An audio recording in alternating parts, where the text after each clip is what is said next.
So, last time I talked about playing through Final Fantasy X damageless, I showed that it was indeed possible to defeat Yunalesca without taking any damage at all. In that video, I used a buffed up Bahamut to deal large amounts of magic damage. That fight though was on a save file where I'd used cheats to essentially get infinite magic and agility spheres to save time on powering up my Aeon. For this video, I'll be going back to my original save file where I did everything legit, so if anyone saw the other video and wonders why my Aeons have gotten weaker, hopefully that clears things up. Anyway, unlike the main story of Final Fantasy X, which is fairly linear, I have no real order I should have done things with regards to the post game. So, when I booted up the game again, I began by just dipping my toes in a few different side quests to see where I measured up. After giving it some thought, I decided to do the Celestial Weapon pre-quest, where you help reunite the family first. It'll be a while before I can actually make use of the Celestial Weapons, but I was going to need to go through Macalania Woods anyway for captures, and there's no tough bosses associated with this, so it seemed like a nice place to start gaining some levels. Following on from that, I head over to the Calmlands to complete the Chocobo racing challenges. I've done this part so many times over the years that it doesn't take me too many attempts to get the 0-second time record. Thankfully, I'd also grabbed the Sun Crest from Zanarkand in my original playthrough, so it wasn't stuck behind Dark Bahamut. While I'm in the Calmlands, I use the Celestial Mirror to open the chest I'd already acquired in the Monster Arena to unlock Yuna's Nirvana. At this point, my plan was to just use Tidus, Wakka and Riku for all the endgame fights, but I'm going to end up with Yuna's Crested Sigil regardless, so I may as well pick this up. Having Tidus' Celestial Weapon will be handy, since he has an overdrive that hits multiple times, but in reality, it won't hold a candle to Wakka's potential damage output later, so I start up some Blitzball to make a start on the long series of games it takes to unlock his sigil. Right then, now that I've gotten some of the non-battle stuff out the way, time to actually start fighting some enemies. Since I'd already unlocked one enemy in the Monster Arena, I tried to take on the Chimeragist, albeit unprepared, and take damage in that fight. It may have been the case that I could have won here a second time if I'd planned a bit better, but I figured it'd be best just to leave it for now until I'm a bit stronger. I head back to Besaid and begin the long process of capturing fiends. Going through all the early areas up to the Calmlands, I capture at least one of each fiend. I choose to go with one of each enemy instead of getting the max of 10 straight away, in order to get a few nice items as rewards in the Monster Arena. Enemies are easy to kill in these areas, so there's no reason to worry about not being able to do this damageless.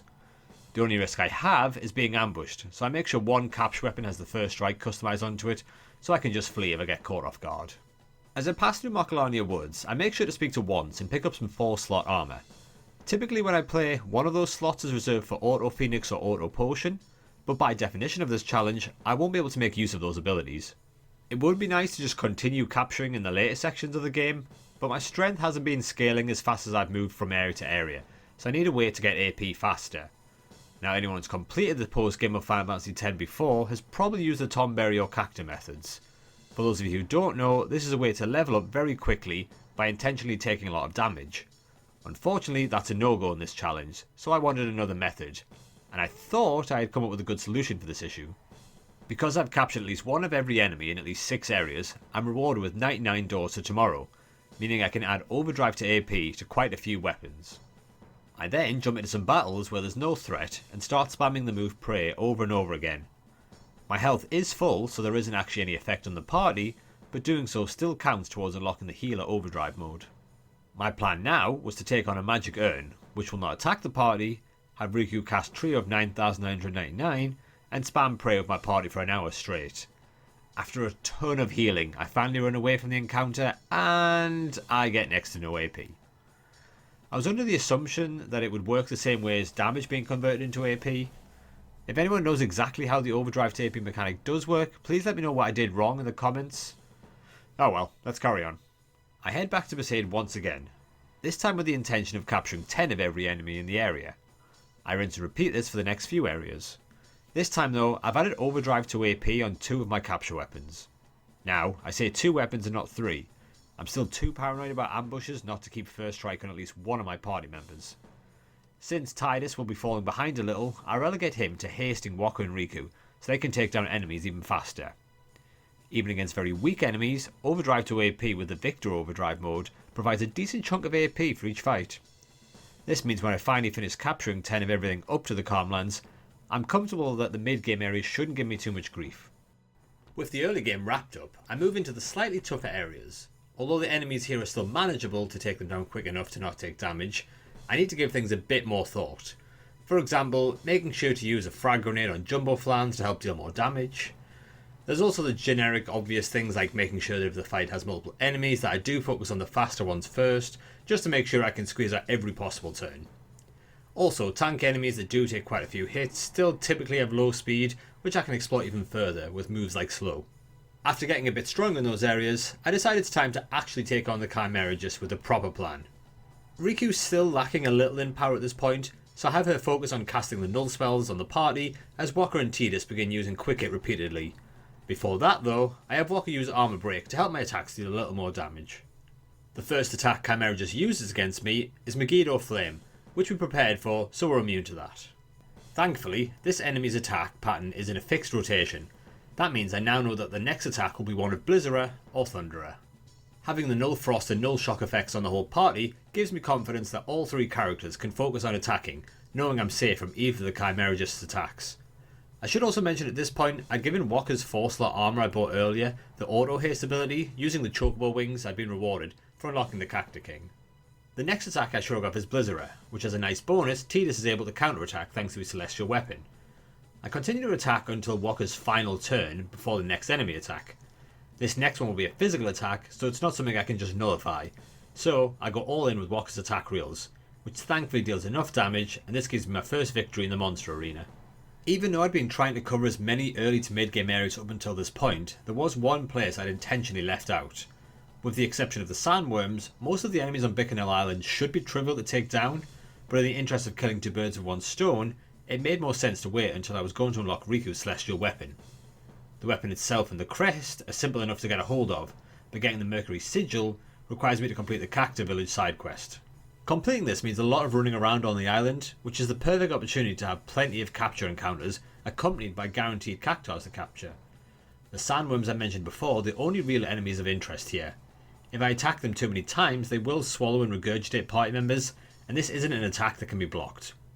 This is simple enough to get around though, since it's the number of attacks, not the damage dealt. I just let Walker do most of the fighting, not giving the worm a chance to increase its retaliation counter too high. When fighting them, I also make sure to spend my other turn stealing from them. The shadow gems I get prove useful in quite a lot of fights, since most normal enemies aren't immune to the health halving effect. At this point I should note that I've also unlocked Walker's World Champion weapon. Since this involves no battles, I figured it wouldn't be worth recording this, so I just did this offline while I was watching something else. I decided to poke around the endgame areas to get an idea of how much stronger I need to be to successfully capture everything without taking damage. For example, the Malboro. And although I do end up taking damage from it, I was surprised to learn that the Great Malboro inside Sin isn't an automatic ambush. I could have sworn that was always the case with this variant. Guess I remembered that incorrectly, but that should make capturing them a bit easier. The Behemoth King is another enemy inside Sin I'll need to be wary of. Not necessarily for how powerful it may or may not be, but if I kill one, it will end the fight with a meteor attack which I can't dodge. Thankfully, capturing them prevents them from doing this, but once I have 10 and can't capture any more, I'll be better off just leaving if I see any of these. As I continue to capture 10 of every enemy in each area, I move on to the Cavern of Stolen Faith. The fights don't seem like anything too worrying in here until I come across a Tonberry. I try having Walker hit it with a 9,999 damage attack, but unfortunately that isn't enough to one-shot it, meaning it follows up with Karma, and resulting in a reset.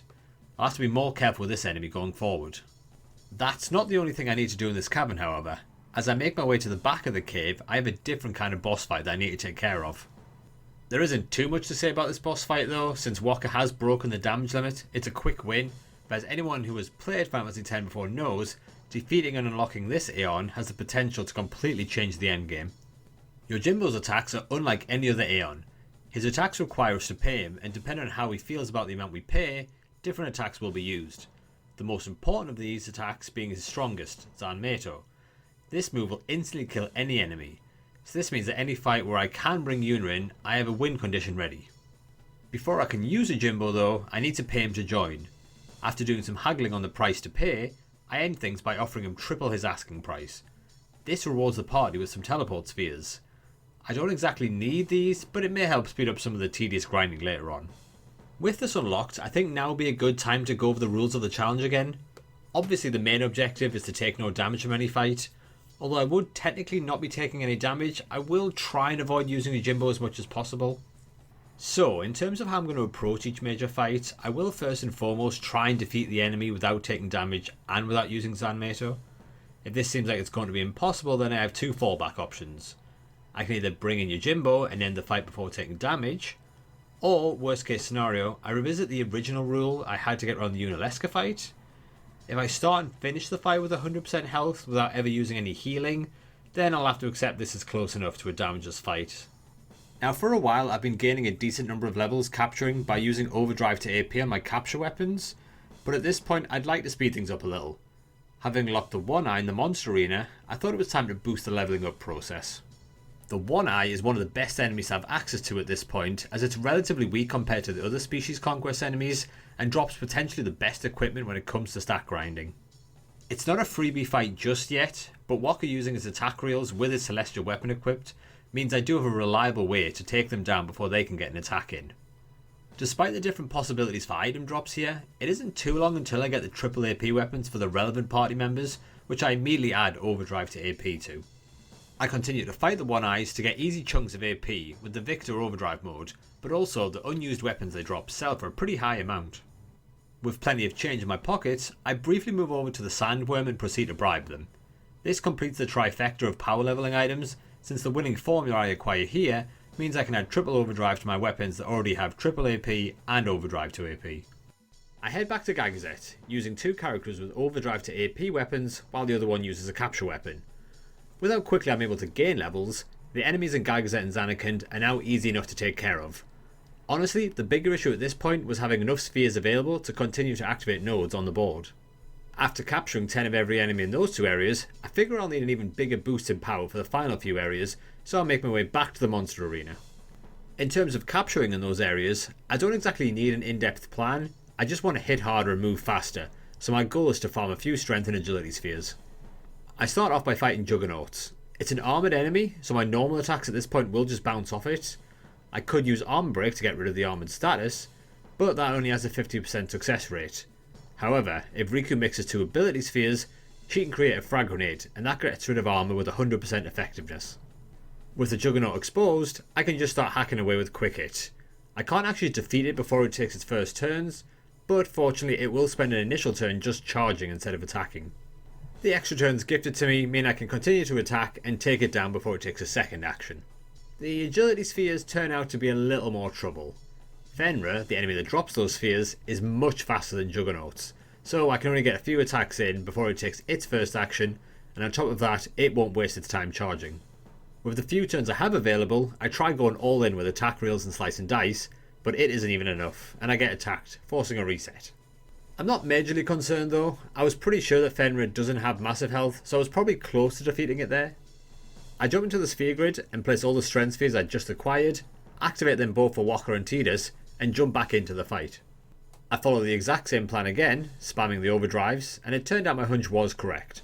The boost in strength was enough to kill Fenrir, meaning I'm able to reliably get both strength and agility spheres. Since I've been spending time in the monster arena, I've gotten quite a few dark matter drops.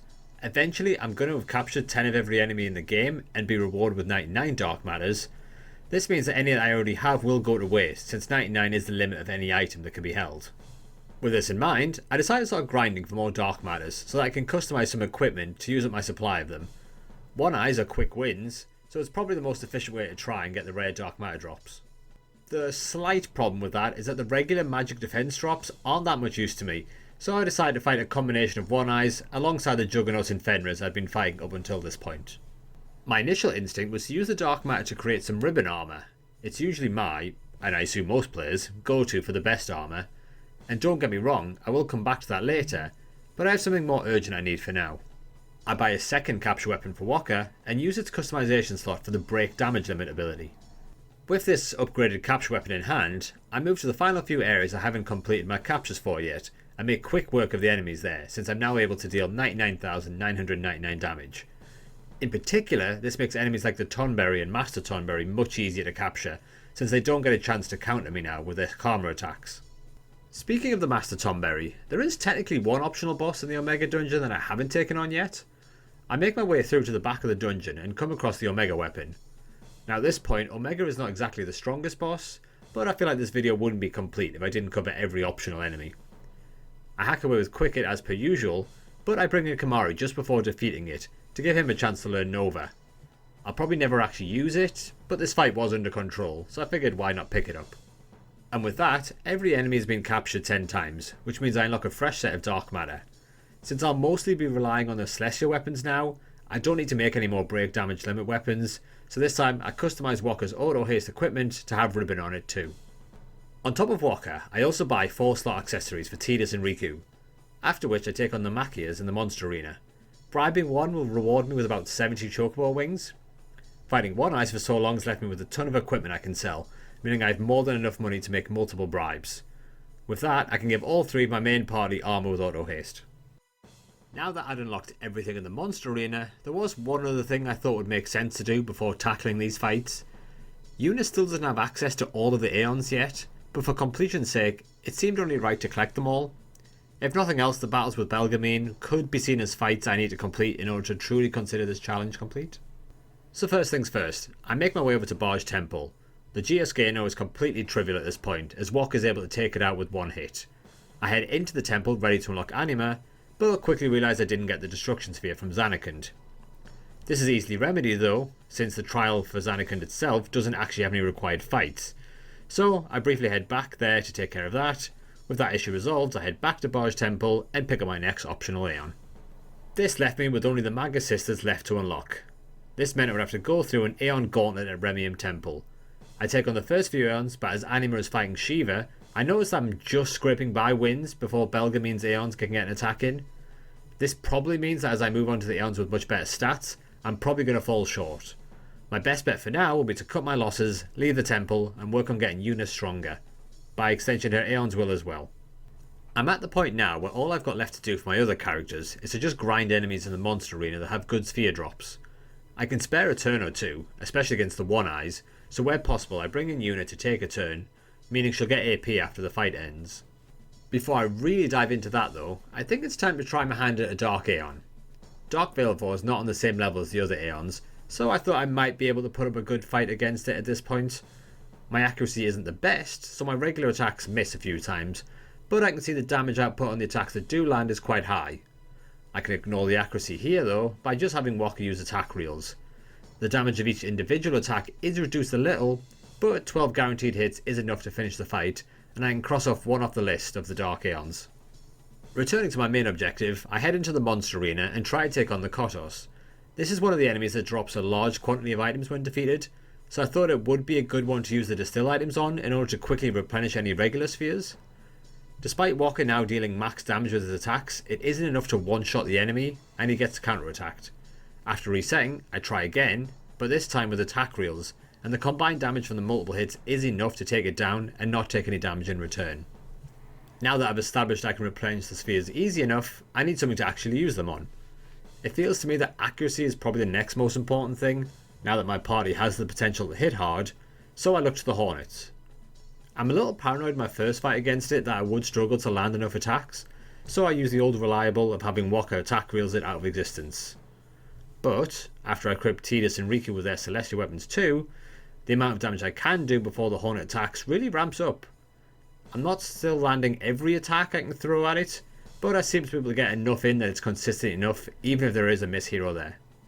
As I was getting ready to stop recording for that particular day, I decided to try and knock one more enemy off my list and decided to see how the fight with the tank it would be.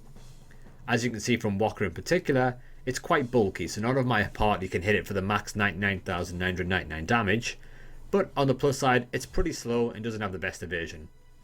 Unfortunately, the drop from this particular enemy is defense spheres, so it's not something I'll be able to make much use of going forward. Regardless, a chain of quick hits later and it's taken down. Having messed around in the monster arena for a while with Yuna in the party, she was in a state where I could give her a pretty big boost to her stats. Oh, at some point I customised her a weapon with the big three of triple overdrive, overdrive to AP and triple AP. So it was time to get those spheres from the Kotos. What I didn't realise though is that using a distill item on them is still something that will trigger a counter attack, so that idea was out the window. In past playthroughs of this game, I'd always used the Kotos to get spheres, so I'd never even thought to check if any of the enemies had similarly high quantity drop rates. Fortunately for me, if I move just one page over in the area conquest catalogue, the Fafnir is there waiting for me. The first time I take it on, I hadn't prepared very well. Tidus didn't even have a break damage limit weapon on, and Yuna was hitting for a whopping 8 damage, but I was able to take it down before it got an attack in, so I now had a reliable way to generate regular spheres. I dedicated some time to taking on a lot of Fafners, mixed with One Eyes to charge Wakka's overdrive. Since the amount of spheres I can generate is actually outweighing the number of levels Yuna is gaining per battle, I use the residual spheres to manually increase Anima's stats to get her where I need a little quicker. I head back over to Remium Temple, stopping for one fight to entrust Yuna so that she has her overdrive ready to go. Bahamut is the next fight up, and I bring out a now much stronger Anima. It looks like I have a decent number of turns to attack, but to put my mind at ease I cast haste to start things off. Turns out I was being overly cautious as my first attack is more than enough to get an overkill.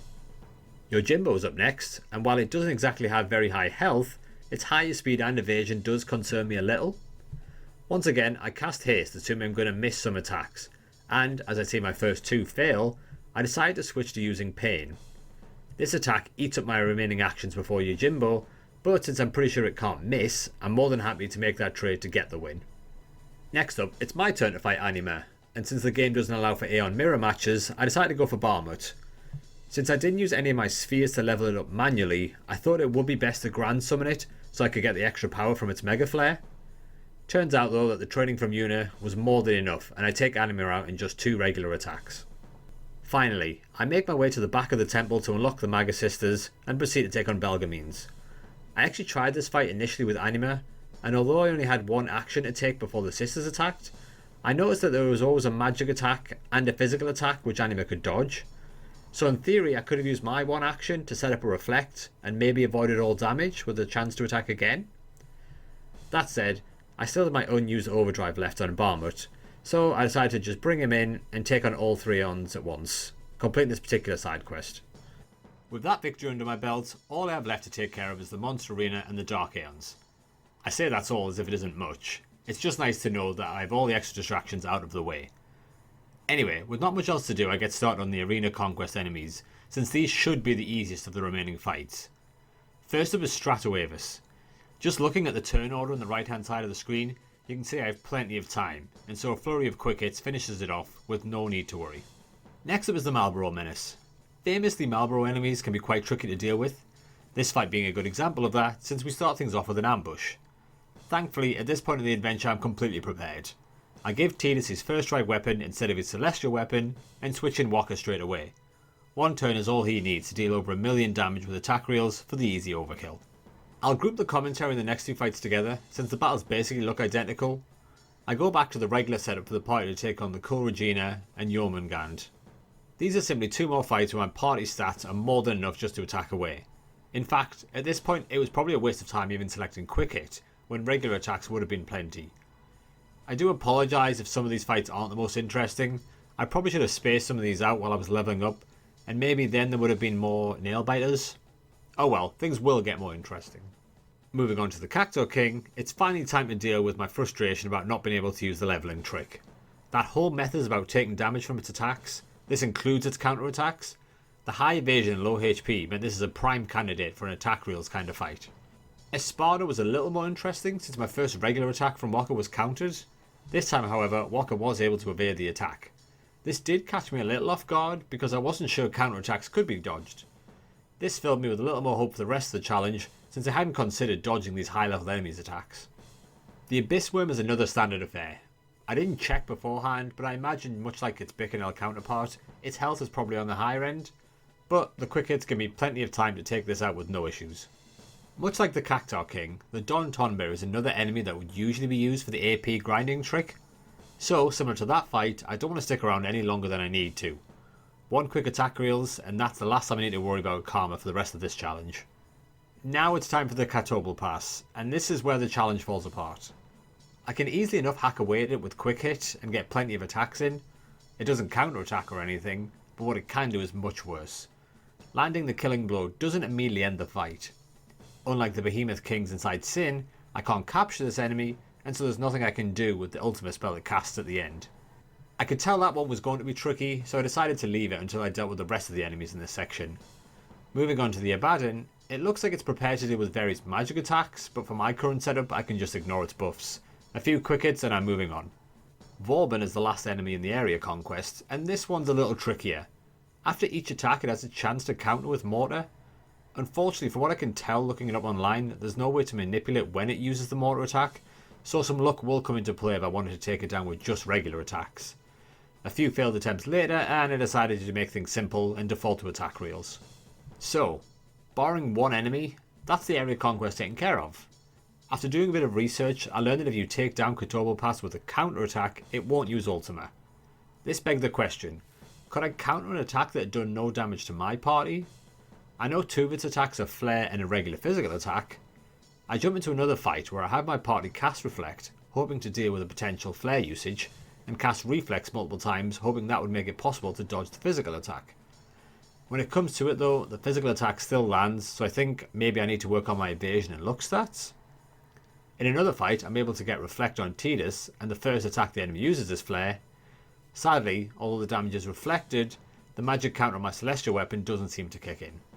Heading into the species conquests, we've already dealt with the Fenrir, so let's jump straight into the Ornitholestis fight. Man, I'm really having trouble figuring out how to pronounce some of these enemy names. I couldn't even get Tidus right, never mind these monstrosities. Anyway, this enemy's evasion is annoying, so attack reels it is. Looking at the first page of the species conquest enemies, Teryx, Hornet and Vidatu can be taken out with just a flurry of quick hits, and this highlights an aspect of this challenge in the post game that's made it less interesting than the main story, at least in my opinion. During the main story, the linearity of the game made it a bit more interesting, as I could only use what I had access to up until that point in the game. The bigger issue in my opinion though, is the fact that the big fights in the main story had weaknesses I could exploit. The Crawler I felt was a great example of this. Its magic jamming device affecting itself provided a unique balancing act of wanting rid of it at the right time so I could use things like haste, but at the same time I wanted it back at other times to block the mana beam. On top of that, there was the interesting quirk that the more effective thunder attacks would always be countered, whereas the weaker other elemental spells would only sometimes be countered. The Jumbo Flan shows up next to punish me for the fact that I've only concentrated on increasing my physical strength. I know that Anima has a powerful non-physical attack it can use, so I try bringing it in and using Pain. This does a large chunk of damage, but it brings the Jumbo Flan turn up much faster, and that deals damage way before I can take it out.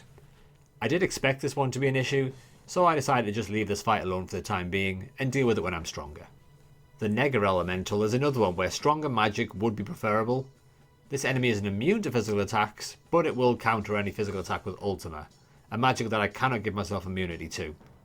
I attempt to cast the various spells the party has unlocked, a combination of Ultima, Flare and even Drain, to try and wear down the health as much as possible up until Wakka's final turn and try ending things with attack reels.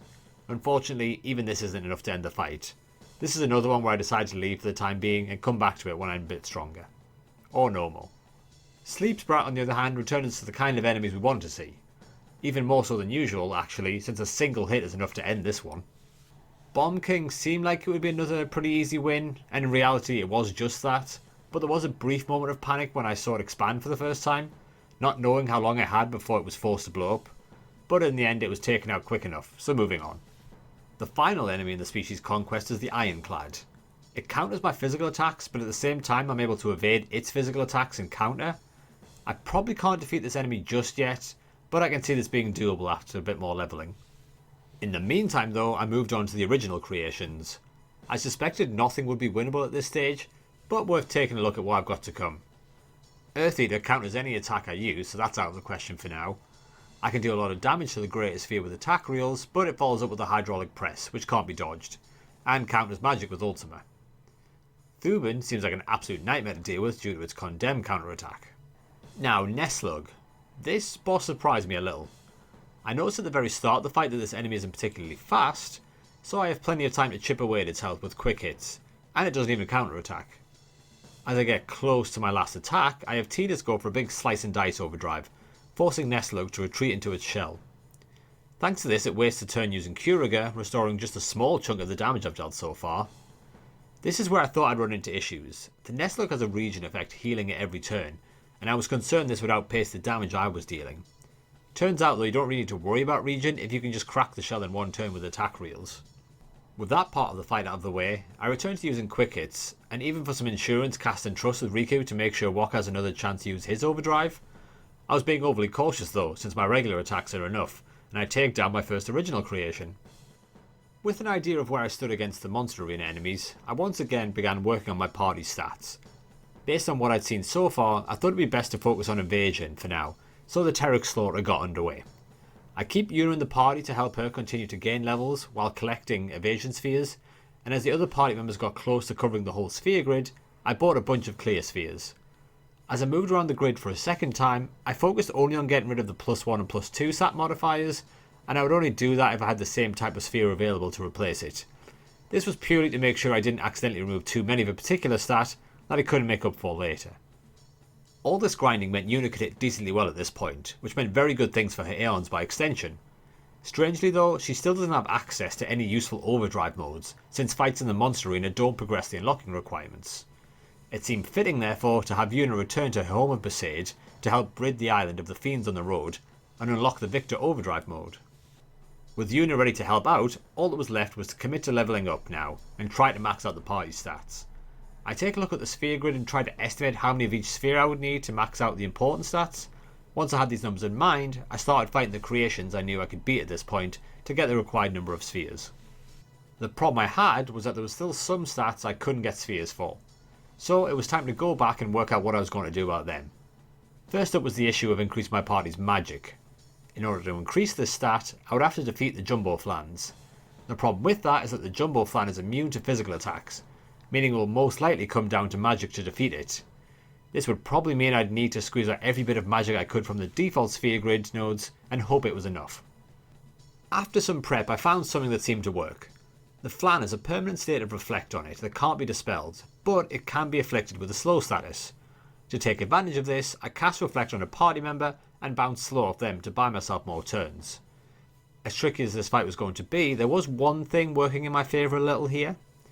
On the Jumbo Flan's turn, it will use one of the following attacks: Firaga, Blizzaga, Thundaga, Waterga, Flare or Ultima.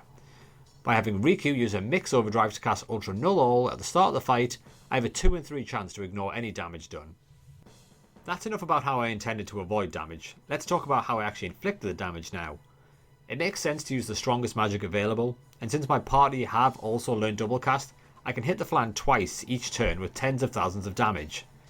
Now Tidus hadn't actually unlocked Ultima at this point, and furthermore double casting eats up a lot of my MP very quickly.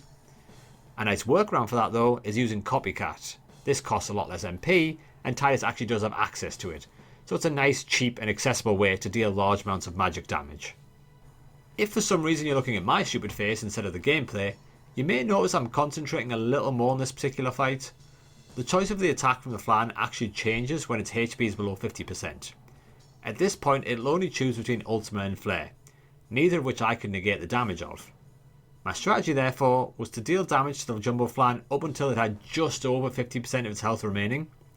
Pray the attack it would use was an elemental one. Finally, I'd go all out, dealing as much damage from this point as possible before a second attack's used.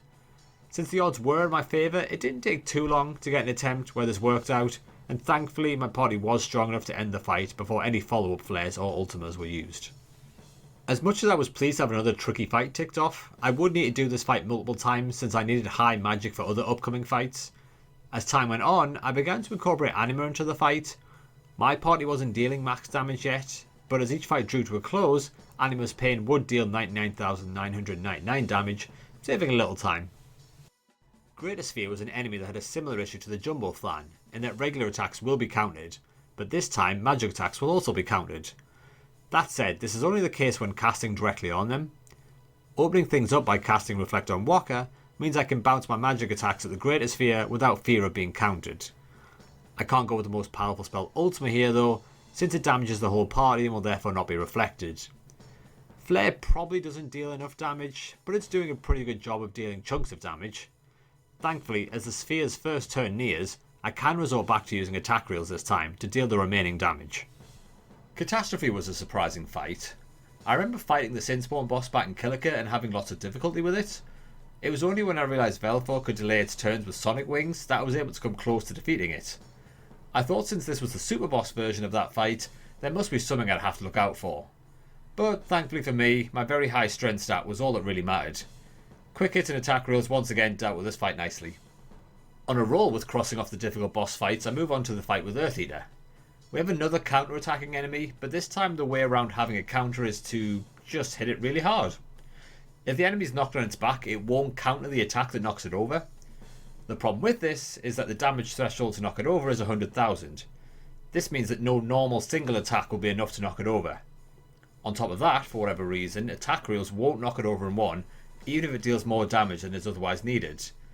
Turns out at the moment, none of my party's attacks are enough to knock it over straight away. Thankfully, now that Yuna's caught up in power, we can look to the Aeons for a solution. I bring in Anima with an overdrive ready to go and have it use Oblivion immediately. This is another multi-hit attack, but the value you see after the animation is the total damage dealt, which is way over the required amount. Just because the Earth Eater is now on its back doesn't mean that we're in the clear. It will no longer counterattack with its punch attack, but it will now use flare instead. So what do we do here? Well, thankfully, it doesn't ever actually attack on its own when it's on its back. Its first action will always be standing itself back up, so I can just wait on that. When the Earth Eater stands back up, I can just rinse and repeat my process again by bringing in Anima and using Oblivion. Of course, Anima doesn't have its own overdrive prepared anymore, but I can use Yuna's Grand Summon to bring it out fully charged. Even after that, my other party members can use Entrust to fully charge Yuna each time.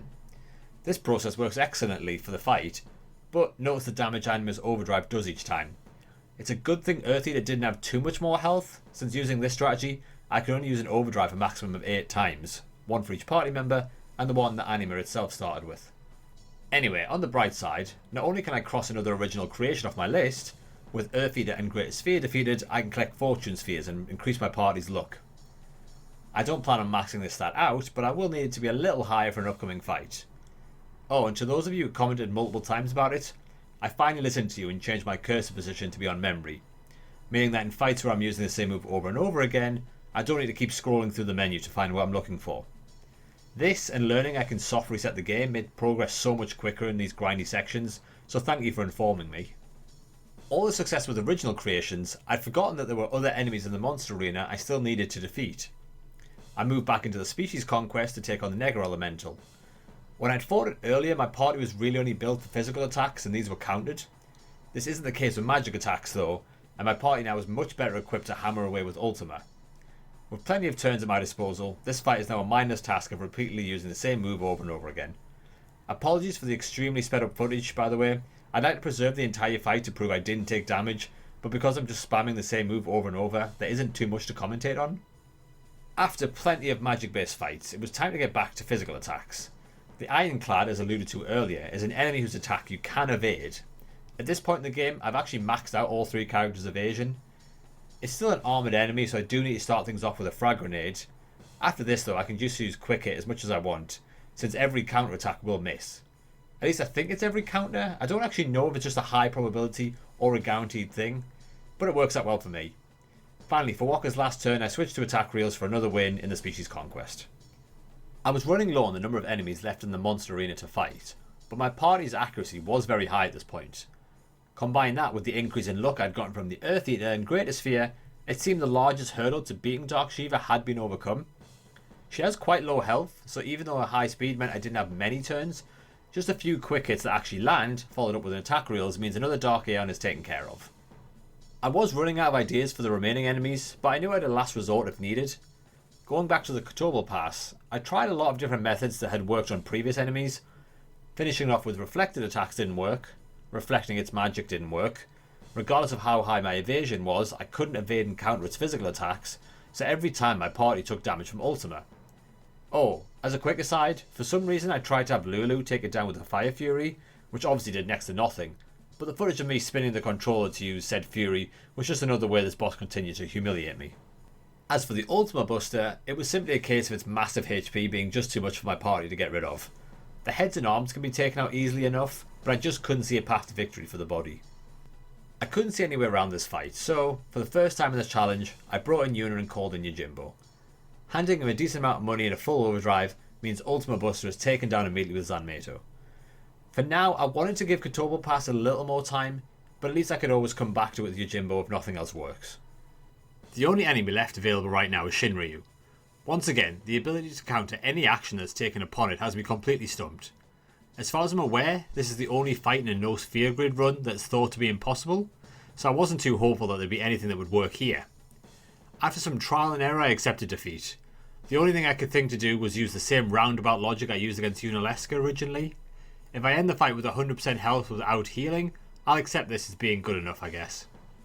In preparation for the fight, I upgraded Wakka's equipment to have break HP limit, giving him about 16,000 HP. Shinryu will go down in 2 attack reels, so I open her with Wakka's overdrive. After which, he does take damage, but it doesn't drop him below 9,999. Riku now recharges Wakka with Entrust, as he changes equipment, bringing both his current and his max HP down to 9,999. Ready to attack again, Wakka uses a second attack reels, bringing down Shinryu, and will swiftly move on from this fight. With everything else defeated in the monster arena, the final boss Nemesis becomes available, and as much as I'd love to tell you that I have a great strategy in mind, I don't think this one's possible damageless without Yojimbo. Nemesis counters any overdrive with Ultima, so I have to reduce its 10 million HP down to 0 with regular attacks before it gets an attack in, and it's no slowpoke. That would mean getting in about 100 regular attacks, or at best 50 double casted magics that deal max damage. With that in mind, I think it's time to basically accept the fact that we're at the point in the challenge where it'll basically be impossible to outspeed and overpower enemies, so Zanmato it is, completing the monster arena, albeit unsatisfyingly. That just leaves the Dark Aeons, and the logical start point for the ones remaining is Dark Ifrit. As seems to be the theme for the last few fights, he also counters any action used against him. With a health stat of 1.4 million, it isn't mathematically possible for Wakka to take it out in one hit. Anima's Oblivion attacks 16 times, so while it may be possible for it to deal around 1.6 million damage to a weaker enemy, an enemy with such a high defense will take nowhere near that amount of damage. This fight therefore comes down to Yojimbo. The next fight required a few more luck and fortune spheres. After getting them, I head to the Thunder Plains.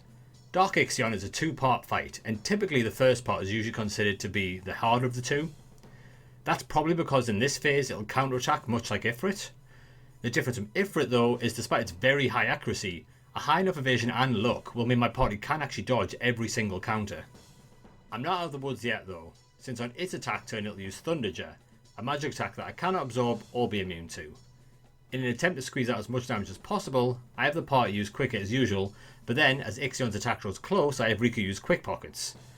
It may seem odd to have her use a potion when her health is full, but what I was actually doing was making it so that she has the final action before Ixion. But before that, I have both Wakka and Tidus use their strongest overdrives with their final action before having Riku switch out to Yuna, who brings in Anima, and with its Oblivion, I'm just able to take Ixion down. I say bring it down, I still have part 2 of the fight to deal with. Once again, I stick with Quick Hits as my main attack, but this time I don't need to worry about using overdrives. I make sure to stop attacking Ixion just before its overdrive bar fills completely. If I hadn't have done so, on its turn it would have hit me with Thor's hammer, but instead it just uses a regular physical attack that I'm able to dodge. With some more turns available to me now, I continue with my regular attacks and take Dark Ixion down. I'll save you the experimentation with Dark Bahamut, Anima and the Maga Sisters, but if it wasn't already clear from Ixion, the Dark Aeons have very good stats. I'm already at my limit with offensive and speed stats, and the Dark Aeons have no weaknesses to exploit. Dark Anima has a massive HP stat, Dark Sandy has very good speed, and Dark Bahamut counters after 5 attacks. Basically, these enemies are not built to be taken down damageless. My only option for all 3 fights is to simply have Yuna come in, summon Yojimbo, and insta-kill with Zanmato. Maybe something could be possible with the more relaxed rules I use for Shinryu, but in reality in that fight I did take damage, and using Yojimbo I don't take damage, so this to me seemed like the lesser of 2 evils. Funnily enough, this approach actually means it's easier to take on all 3 Maga Sisters at once, as opposed to one at a time, since that would require chaining multiple Zanmatos in a row. That would be pretty annoying to do. Speaking of which, Yojimbo requires us to defeat it 5 times to actually end the boss fight. Up until now, if a fight had required Yojimbo, I'd just go in, try and get Zanmato straight away, and if it didn't work I'd reset and try again. I'd now need him to be more reliable, so I spent some time taking him around Spira killing a bunch of enemies in an attempt to increase his compatibility stat. As far as I can tell, the stat isn't visible anywhere, so I just had to go until it felt like the stat was high. Even after increasing my compatibility stat, I still didn't want to rely on getting 5 Zanmatos in a row against Dark Yojimbo. That meant the question for this encounter was less, am I going to use Zanmato, and more, how many times do I have to use Zanmato? Much like Dark Shiva, Yojimbo's gimmick is more on the speed, evasion, accuracy side, and less on the high defences and HP side. That said, the first time you fight him you'll always have an ambush. This would mean at best I would be able to get no more than 3 attacks in before taking damage. This is nowhere near enough time to take it down normally, so it does go without saying this time I'll need Zanmato. Since my goal is to use the least amount of Zanmato as possible, it makes sense that the second fight, where I have everybody's overdrives ready to go, would be the best possible chance for me to win a fight in a normal way. I tried to have Yuna, Lulu and Auron start the fight with their first turn weapons. I'm not sure if swapping them into my main party straight away means they get an extra turn at the start, but I thought I'd give it a go. Anyway, with the main party switched in, it's all about the quick hits, which, now thanks to my maxed out accuracy and higher luck, land just about every time. As Yojimbo's turn approaches, I have Walker and Tidus use their overdrives as always. Luckily, Riku's up last, and so the last action I bring in Yuna, I summon a fully charged Anima, and luckily Oblivion does just enough damage to end the second fight. In the third fight, my priority is recharging the overdrives that I'd previously used. I start the fight with Auron, who specifically cast and trust on Tidus immediately. I choose Tidus first, since his turn comes up next, so I can immediately swap him out for Kimahri. Next, Kimahri does the exact same thing for Walker, recharging his overdrive. Despite both my key characters now being ready to use their overdrives, I just don't have enough turns to get all the damage in I need to. This means my best bet for this fight is to finally bring in Yuna and go for another Zanmato. Now, you may be wondering, well, why didn't you just charge your overdrive between fights? Because, believe me, that was what I'd planned beforehand. It turns out though that encounters are turned off in the cavern between fights with Dark Yojimbo, but if I were to leave the cave and try and charge my overdrive elsewhere, it would reset the number of times I'd fought him, so any overdrive work would have to be taken care of during the fight. Everything that I've said so far may not seem so bad, but believe me, I don't know whether I'd done something wrong with Yojimbo's compatibility, or I was just getting bad luck, but I could not chain together multiple Zanmatos in the same attempt. It took so many repeats, and I'd gotten so used to the pattern, that I decided I may as well get out my treadmill and get some steps in while I did it. It's not like I needed a ton of focus, this was really just more down to luck. Moving on to fight number 4, this fight honestly looks just about the same as fight number 2. This is nice because it's a fight that isn't dependent on Yojimbo luck. The only difference here is obviously Anima has already used her overdrive in a previous fight, but Yuna has yet to use hers, so I can simply grand summon Anima and end the fight once again with Oblivion. With only one fight left to go, I can afford to just go all in and use whatever I've left at my disposal. I start the fight off with the 3 girls. Lulu cast and trust to recharge Yuna's overdrive. I have Riku cast luck. I have no idea if this actually affects the Aeons, but there wasn't much else to do. Finally, I have Yuna grand summon Yojimbo this time and give him a large amount of money than any time before, and thankfully I get my third Zanmato. All Dark Aeons defeated means the strongest enemy in the game, Penance, can be fought. That said, if I've had to resort to Yojimbo for so many other fights so far, there's no way I won't be using him here. Penance is just the perfect combination of strong, fast and a high HP, that there was no chance I'd be able to win this damageless. That said, I did see a video from Karafine a little while back where the RNG was manipulated to be the best it possibly could be. I don't think even with that would help me here, but in terms of a no healing run, the likes of which Primal Liquid did, there may be a possibility there. I'll link those videos in the description, check them out and see what you think. That just about wraps up this challenge, but there is still one fight left that I didn't resolve. For one last time, I head to the Monster Arena to take on Kotobu Pass. I bring in Yojimbo, have it use Zanmato for the insta-kill, and you know what?